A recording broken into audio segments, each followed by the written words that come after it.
مسیری دشوار دولت سازی، تدبیرهای به هم آوردن گروه‌های مخالف، تأمین صلح و وحدت، اعمار دولت در اساس آرمان‌های ملی و پیشبرد سیاستی درهای گشاده در مناسبت با جامعه جهان در دوام 30 سال استقلالیت دولتی جمهوری تاجیکستان.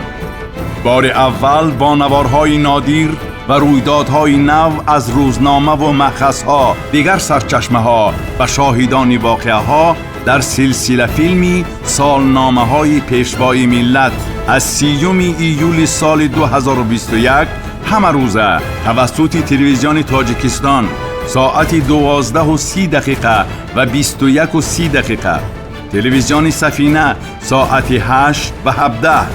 تلویزیون جهاننما ساعت 6 و 15، تلویزیون سینما ساعت 10 و 19 منظور تماشابینان محترم می گردد.